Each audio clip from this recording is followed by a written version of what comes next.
Current affairs ചോദ്യങ്ങളോടെ പഠിക്കുന്നതാണ് ഏറ്റവും എളുപ്പം. ഡോട്ട്സ് അക്കാഡമിയുടെ Q&A സെഷൻ ഇവിടെ തുടരുന്നു.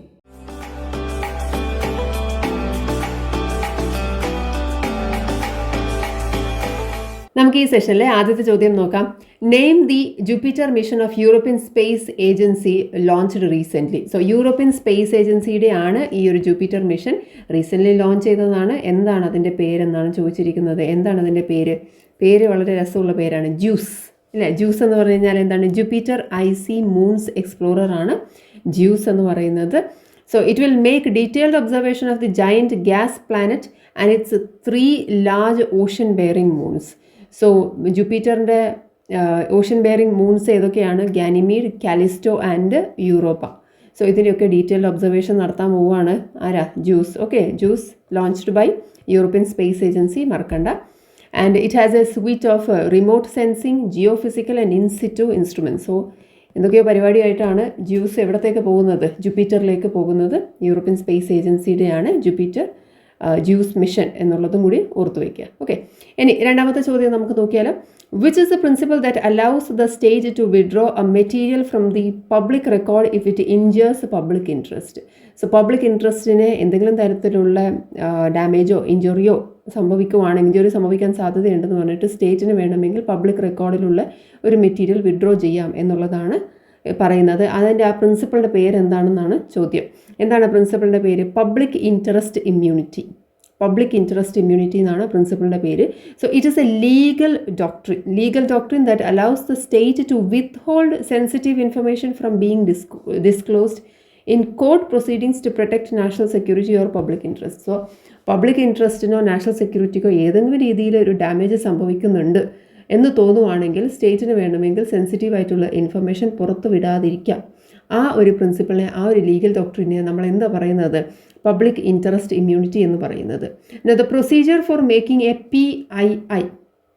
PII ആണ് public interest immunity. Claim in the Supreme Court will be governed by the Supreme Court's public interest immunity claim procedure.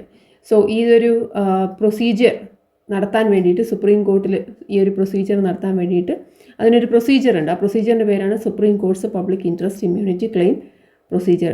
വലിയ പേരാണ് അല്ലേ, SCPIICP. നമ്മളെന്തായാലും ഇത് പഠിച്ചു വയ്ക്കുക, പബ്ലിക് ഇൻട്രസ്റ്റ് ഇമ്മ്യൂണിറ്റി എന്നുള്ളത്. നമുക്ക് മൂന്നാമത്തെ ചോദ്യം നോക്കിയാലോ. തേർഡ് ക്വസ്റ്റ്യൻ എന്താണ്?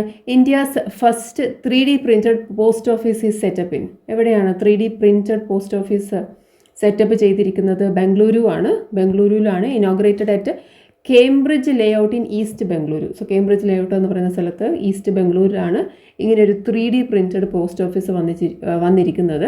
And this is set with the first commercial building to have 3D printing technology. So 3D printing technology ഉപയോഗിച്ചാണ് ഈ ബിൽഡ് ചെയ്തിരിക്കുന്നത്. ഇന്ത്യയിലെ തന്നെ ആദ്യത്തെ കൊമേഴ്ഷ്യൽ ബിൽഡിംഗ് ആണ്. And it was build by LNT construction, IIT Madras. ഇതിന് ആവശ്യമുള്ള സ്ട്രക്ചറൽ ഡിസൈൻസൊക്കെ പ്രൊവൈഡ് ചെയ്തു. സോ ബംഗളൂരിൽ ചെന്നാൽ നമുക്ക് എന്ത് കാണാൻ പറ്റും? 3D പ്രിൻറ്റഡ് പോസ്റ്റ് ഓഫീസ് കാണാൻ പറ്റും. റൈറ്റ്. നാലാമത്തെ ചോദ്യം നമുക്ക് നോക്കിയാൽ. Name the country in which the world's first human death from H3N8 bird flu was recorded.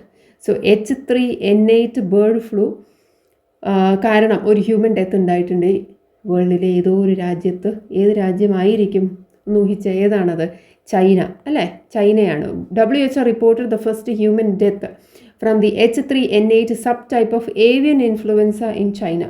So bird influenza, avian ഇൻഫ്ലുവൻസയുടെ ഒരു സബ് ടൈപ്പാണ് H3N8 എന്ന് പറയുന്നത്. അത് കാരണം ഒരു മരണം തന്നെ ഉണ്ടായിരിക്കുകയാണ്. പക്ഷേ ഇതിൻ്റെ ഒരു പ്രത്യേകത എന്ന് പറഞ്ഞു കഴിഞ്ഞാലും എന്താണെന്ന് വെച്ചാൽ the strain is not transmissible between humans. So humans to humans പകരുന്നില്ല. അതൊരു ആശ്വാസമാണ് അല്ലേ. കാരണം H3N8 type humans to humans ഒരു പകർച്ച ഇല്ല, ട്രാൻസ്മിസിബിൾ അല്ല. Okay, so all of the cases have been reported in China with the first 2 cases reported last year. So last year ആണ് ഫസ്റ്റ് 2 കേസസ് റിപ്പോർട്ട് ചെയ്തിരിക്കുന്നത്. ഇപ്പം കേസസ് മുഴുവൻ വന്നിരിക്കുന്നത് ചൈനയിലാണ്. അഞ്ചാമത്തെ ചോദ്യം നമുക്ക് നോക്കാം. Which well known painting of Madhya Pradesh has been granted the geographical indication tag recently. So GI tag കിട്ടിയ ഒരു മധ്യപ്രദേശിലൊരു പെയിൻറ്റിംഗ് ആണ്. ഒരു ക്ലൂ തരാം. മധ്യപ്രദേശിലെ ഒരു വളരെ ഫേമസ് ആയിട്ടുള്ള ട്രൈബിൻ്റെ പേരും പെയിൻറ്റിങ്ങിൻ്റെ പേരും ഒന്നാണ്. ഒന്ന് ഊഹിച്ച് ഏതാണത്? ഗോണ്ട് പെയിൻറ്റിങ്. ഓക്കെ, ഗോണ്ട് എന്ന് പറയുന്ന മധ്യപ്രദേശിലൊരു ട്രൈബ് ഉണ്ട്. സോ ആ ട്രൈബിൻ്റെ പോപ്പുലർ ഫോക്ക് ആർട്ടാണ് ഗോണ്ട് പെയിൻറ്റിങ് എന്ന് പറയുന്നത്. പ്രത്യേകത എന്താണ്? നേച്ചർ ഉണ്ട്, ആനിമൽസ് ഉണ്ട്, റിലീജിയസ് തീംസ് ഉണ്ട് എന്ന് മാത്രമല്ല അവരുടെ വേ ഓഫ് ലൈഫും കൂടി ഈ ഒരു പെയിൻറ്റിങ് ഡെപ്പിക്റ്റ് ചെയ്യുന്നുണ്ട്. ഡിൻഡോരി എന്ന് പറയുന്ന ഒരു ഡിസ്ട്രിക്റ്റ് ഉണ്ട് മധ്യപ്രദേശിൽ. ഇതാണ് ഗോണ്ട് പെയിൻറ്റിങ്ങിൻ്റെ മെയിൻ സോഴ്സ്. നമുക്കല്ലാതെ തന്നെ ചോദിക്കാം ഡിൻഡോരി എന്ന് പറയുന്ന സ്ഥലം എവിടെയാണെന്ന് ചോദിക്കാം. That is in Madhya Pradesh. And Gond പെയിൻറ്റിങ്ങിൻ്റെ മെയിൻ സോഴ്സ് എന്ന് പറയുന്നതും ഡിൻഡോരിയാണ്. ഇപ്പം പതുക്കെ മറ്റ് പ്ലേസസിലേക്കും എക്സ്പാൻഡ് ചെയ്തിട്ടുണ്ട്. പക്ഷേ മെയിൻ സോഴ്സ് ഡിൻഡോരിയാണ്. Dindori is in Madhya Pradesh. നമുക്ക് 6th ക്വസ്റ്റ്യൻ നോക്കിയാലോ. Which agriculture university has been notified as a centre of the protection of plant varieties and farmers rights authority under the ministry of agriculture and farmers welfare? So centre of protection of plant വെറൈറ്റീസിൻ്റെ protection, അതേപോലെ farmers rights authority എന്ന് പറഞ്ഞിട്ടൊരു അതിൻ്റെ കീഴിലും കൊണ്ടുവന്നിട്ടുണ്ട് ministry of agriculture and farmers welfare. അപ്പം ഏത് agriculture യൂണിവേഴ്സിറ്റിയാണ് ഇങ്ങനെയൊരു നോട്ടിഫിക്കേഷൻ കൊടുത്തിരിക്കുന്നത്? ഫാമേഴ്സ് റൈറ്റ് പ്രൊട്ടക്റ്റ് ചെയ്യാം, പ്ലാന്റ് വെറൈറ്റീസ് പ്രൊട്ടക്റ്റ് ചെയ്യാം എന്നൊക്കെ പറഞ്ഞിട്ട് ഏത് യൂണിവേഴ്സിറ്റിയാണ്? നമ്മുടെ തന്നെ യൂണിവേഴ്സിറ്റി. ഏതാണ്? Kerala agricultural university, KAU, Kerala agricultural university. എന്താണ് ഇതുകൊണ്ട് ഉദ്ദേശിക്കുന്നത്? എന്താണ് പ്രൊട്ടക്ഷൻ ഓഫ് പ്ലാന്റ് വെറൈറ്റീസും ഫാമേഴ്സ് റൈറ്റ്സ് അതോറിറ്റിയും കൊണ്ട് ഉദ്ദേശിക്കുന്നത്? If any farmer in Kerala have a claim on contribution in the evolution of any registered variety they can approach KAU. So ഏതെങ്കിലും registered വെറൈറ്റിയിൽ എന്തെങ്കിലും തരത്തിലുള്ള കോൺട്രിബ്യൂഷൻ ആ ഫാമർ നടത്തിയിട്ടുണ്ട് എങ്കിൽ ദേ can approach Kerala agriculture university. അപ്പോൾ അതിനനുസരിച്ചുള്ള റൈറ്റ്സും പ്രൊട്ടക്ഷനൊക്കെ അദ്ദേഹത്തിന് കിട്ടും. So this is done through the provisions under the protection of plant varieties and farmer rights act 2001. So ഈ ആക്റ്റും കൂടി ഒന്ന് നോക്കി വെക്കുക. PPVFR ആണ്, protection of plant varieties and farmers rights act 2001 അനുസരിച്ച് അദ്ദേഹത്തിന് ആവശ്യമുള്ള പ്രൊട്ടക്ഷനും അതേപോലെ അതോറിറ്റി റൈറ്റ്സും എന്താണെന്ന് വിചാരിച്ചാൽ അദ്ദേഹത്തിന് കിട്ടും. ഓക്കെ, നമുക്ക് 7ാമത്തെ ചോദ്യം നോക്കിയാലോ. What is the rank of India as per Stratford University's AI Index report? So Stratford University AI Index report അനുസരിച്ച് ഇന്ത്യയുടെ റാങ്ക് എത്രയാണെന്നുള്ളതാണ്. ഇന്ത്യയുടെ റാങ്ക് അത്യാവശ്യം നല്ല റാങ്ക് തന്നെയാണ്. നമുക്ക് AI ഇൻഡെക്സിൽ 5th റാങ്കാണ് വരുന്നത്.